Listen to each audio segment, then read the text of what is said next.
Taylor defends the CD against hateful and ludicrous racist accusations. After all, I enjoy the mayhem. According to show business convention, you are assisting if you mention my name or album title during the first week of the album's release. Greetings from Popplug. Music. Alright, so Taylor Swift is at the heart of the internet controversy once more. And it's not about an Easter egg, a surprise song, or a breakup this time. Not at all. It concerns her recently released song, Opalite, from the album Life of a Showgirl. Records and the internet are already being broken by this glittering, beautiful, and intensely intimate album. However, while Taylor is enjoying what ought to be a moment of triumph, some online users have chosen to distort her lyrics into something more sinister, leading to one of the most ridiculous charges she has encountered in years. Originally intended to be a celebration of love and rebirth, the song Opalite has inexplicably become the focus of a heated online discussion because of one line that alludes to the emotional shift of her fiancé, NFL player Travis Kelce. From his past to his present, Taylor is being accused by critics of being cruel and even racially insensitive. The haters, however, are now doing the most. Let's face it. When fans analyzed the lines, it all began. You felt isolated. You really were in it. You were merely a posture while she was on her phone. People immediately connected this line to Travis's previous engagement with Kayla Nicole, a black woman who works as a sports journalist and podcaster, claims that Taylor was punching down at another woman and reliving a story that should have remained private caused the controversy to blow up on the internet. The picture in a different section of the song, where Taylor sings "Sleepless through the onyx night, but now the sky is opalite," was what really took it over the edge. Now, if you listen to music often, you likely believe that to be a poetic depiction of a period of darkness giving way to light. However, several users on Twitter and TikTok believed it went deeper than that. Allegations of racial connotations were sparked by their assertion that opalite, a pale gemstone, denoted whiteness, and onyx was indicative of darkness and blackness. Yes, therefore, Taylor is not just using the song's lyrics to argue that she is far more suitable for Travis than his ex-girlfriend, which is rude on the surface. What did that woman ever do to you? However, she is opting to use the imagery of opalite, which is usually white, and onyx, which is usually black, to do that.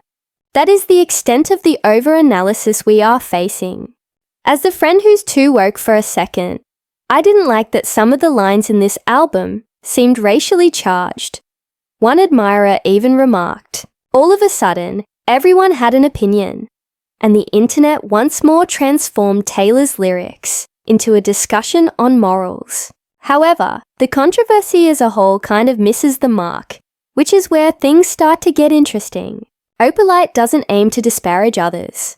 It has to do with change. Gemstones are used in the song as metaphors for personal development, from pain to recovery, from gloom to insight.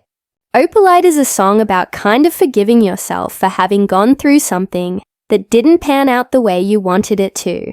Taylor herself revealed. Nevertheless, users on TikTok were compelled to try to gain influence by creating theatrical readings of the songs, stitching hot opinions, and feigning to psychoanalyze her motivations. Some individuals even created films comparing Taylor and Kayla side by side, asserting that Taylor's new era was a public rebranding of whiteness, since it seems like every time Taylor breathes, it must be a marketing tactic. Some accused her of using her relationship for public relations purposes. Kayla Nicole, meantime, handled the matter with remarkable poise. The Prep with Kayla Nicole on her podcast. "Queen," she said, referring to Mariah Carey. "It's just so strange," she said. "Okay, let folks talk about me, if that's what they want to do with their life." She didn't attack anyone, for example. She didn't use foul language. "Let them talk," she essentially said. "That's class." Nicole, however, maintained her composure, but the internet mob did not. Arguments about female solidarity, privilege, and why Taylor should have known better were all over Threads, X, and TikTok. Isn't that ironic though? The same individuals who accused Taylor of being anti-woman were also responsible for discrediting a woman who had been standing up for women for years. Not to mention that Taylor Swift worked with Ice Spice when she was being disparaged online and actually stood next to her on stage. She has collaborated with lyrical talent Kendrick Lamar, who is well known for both his artistic and activist endeavors. From Phoebe Bridgers to Lana Del Rey to H.A. She has continuously used her position to support female musicians. All of a sudden, though, she is being portrayed as someone who doesn't understand. Please, the woman who gave Ice Spice one of the biggest boosts to her career in 2023 isn't creating racist metaphors in secret.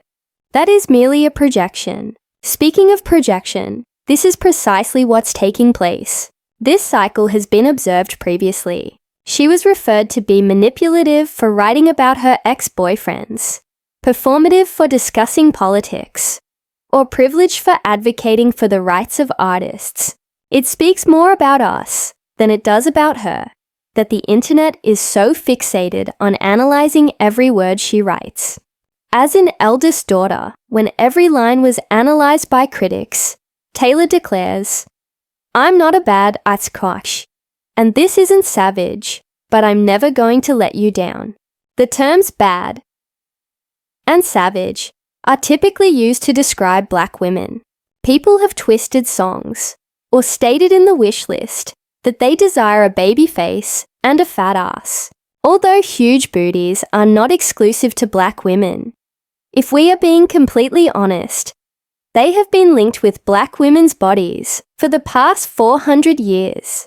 Taylor's response to the pandemonium in her interview with Zane Lowe was really quick, cool, self-aware, and elegant. "And art, I really respect people's subjective views on art," she stated. "The art police are not me. Everyone seems to be free to feel anything they want. An artist who knows the game is that one." Taylor is aware that her art will be misunderstood, criticized, and over-analyzed. However, she accepts it rather than resisting it. Because, let's be honest, she always comes out on top when someone starts a conversation about her. You're continuing streaming her music, regardless of your feelings for her. Let's also discuss the showgirl lifestyle in general. Taylor's 12th studio album is everything that fans could have hoped for. Fun, dramatic, romantic, and cinematic. It honors storytelling, performance, and development. It sold 7 million copies on the day of release alone. That's dominance, not simply success. Showgirl, according to Taylor, is her funniest album. She claimed that it was a conscious break from her contemplative poetic phase and the suffering poets department. She wanted to show that she is more than just a singer of heartbreak ballads. She is a storyteller who is capable of changing topics without becoming less herself. This one was sensual, flirty, humorous, scandalous, mischievous, and showgirl-like. I'm happy you noticed that or something. Therefore, it overlooks everything she has created, stood for, and represented when people attempt to reduce her to a one-dimensional story about a privileged pop singer. Making fun of a lady of color, she is among the few artists who have openly discussed her privilege and utilized it to support others. Not to mention that she and Travis Kelce are in an interracial relationship. In addition to being ridiculous, the notion that she would purposefully write racially offensive lyrics about his ex is demeaning to her artistic ability and intelligence.